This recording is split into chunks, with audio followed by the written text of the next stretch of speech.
안녕하세요. 2021년 3월 30일 화요일 아침입니다. 오늘도 하나님 아버지께서 주시는 큰 은혜가 우리와 함께하기를 기도합니다. 사랑과 은혜가 많으신 하나님, 주님의 은혜를 구합니다. 주님께서 주시는 말씀으로 힘을 얻고 소망을 얻는 그런 시간 되게 하여 주시옵소서. 예수님 이름으로 기도합니다. 아멘. 여러분, 오늘은 고난주간 어제 종료주를 포함해서 예루살렘 입성하시는 후에 그 세 번째 날에 대해서 함께 묵상해 보기를 원합니다.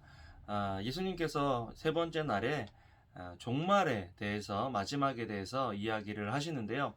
이스라엘 백성들에게 상징적으로 성전이 굉장히 중요합니다. 왜냐하면 하나님의 임재가 있는 동안에 그들은 망하지 않을 것이다 라는 그런 생각이 있었기 때문이죠.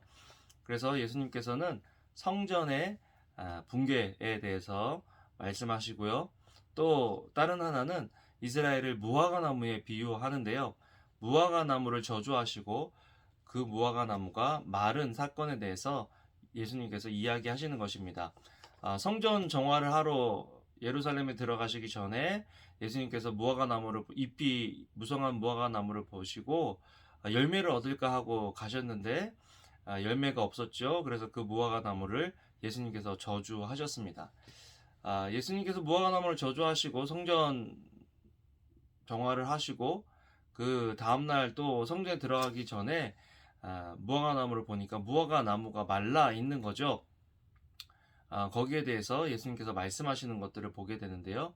이 두 가지를 하나의 사건으로 우리가 이해할 수 있겠습니다. 성전의 정화가 안 되고 또 기다려야 할 열매들을 맺지 못하는 이스라엘의 멸망, 또 우리 신앙인의 마지막 모습에 대한 예수님의 경고다라는 것을 우리는 알아야 한다라는 것이죠.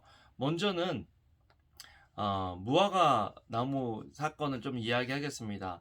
분명히 열매를 얻기에는 이른 시기다라는 그런 표현들이 다른 공간복음에는 있는데요.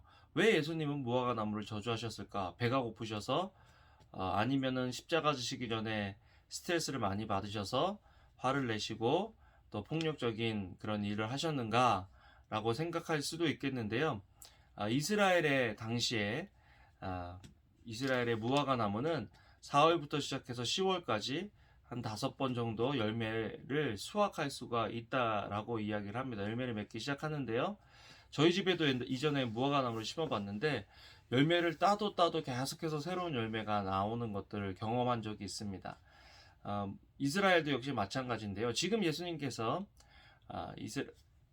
무화과 나무의 열매를 바라시는 것은 파게라는 그 조그만 열매, 아주 보잘것없는 그런 열매를 말씀하십니다. 이 열매 후에 계속해서 이제 다른 열매들이 또 자라고 해서 커지는데요.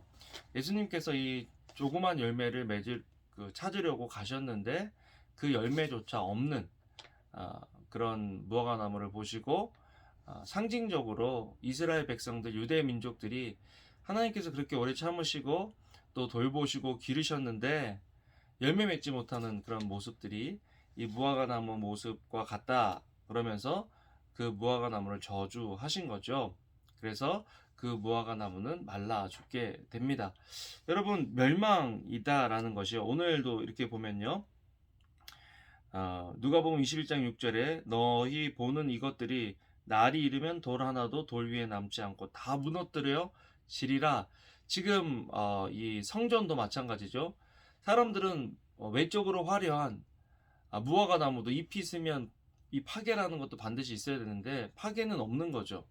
그러니까 잎이 무성하지만 열매 맺지 못하는, 겉만 있지만 겉만 화려하지만 속은 없는, 열매는 없는 이런 성전의 모습을 보시면서 예수님께서 이제 그런 신앙, 그런 삶의 모습에는 반드시 파멸이 있다라는 것을 오늘 말씀을 통해서 우리에게 알려주시는 것을 보게 됩니다.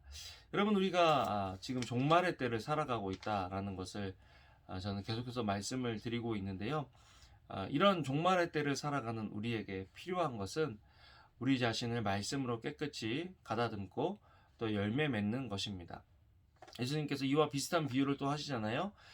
예수님께서 열매를 맺기 위해서 가지치기를 한다.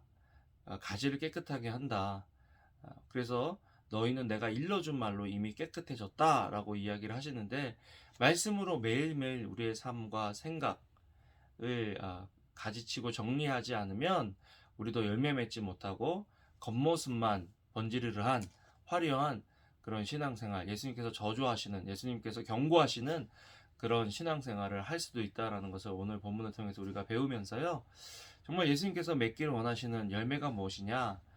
선교의 열매고 또 성품의 열매잖아요. 전도의 열매. 그래서 우리의 삶 속에 예수 그리스도의 성품이 나타나는가? 예수님의 성품이 뭐죠? 겸손하고 온유할 뿐만 아니라 힘없고 약한 자들을 도우시는 그런 선하신 성품이 예수님의 성품이시잖아요.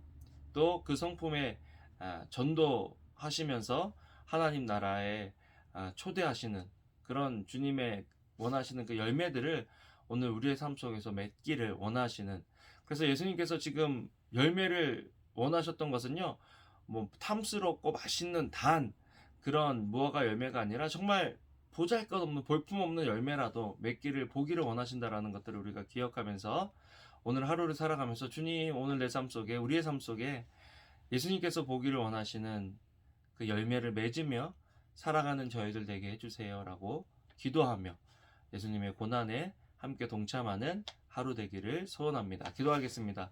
사랑과 은혜가 많으신 하나님, 저희들 정말 주님 안에서 열매 맺는 삶을 살아갈 수 있도록 도와주시옵소서. 예수님의 성품의 열매, 성령의 열매, 또 전도의 열매들을 우리가 맺음으로써 하나님께 영광 돌리는 삶을 살아갈 수 있도록 주님 도와주시기를 원합니다. 고난 주간에 주님의 고난에 동참하며 주님께서 주시는 그 크신 사랑을 깨닫고 감사가 커지는 하루 되게 하여 주시기를 원합니다. 감사합니다. 예수님 이름으로 기도합니다. 아멘. 아멘. 여러분, 오늘도 좋은 하루 되세요. 감사합니다. 사랑합니다.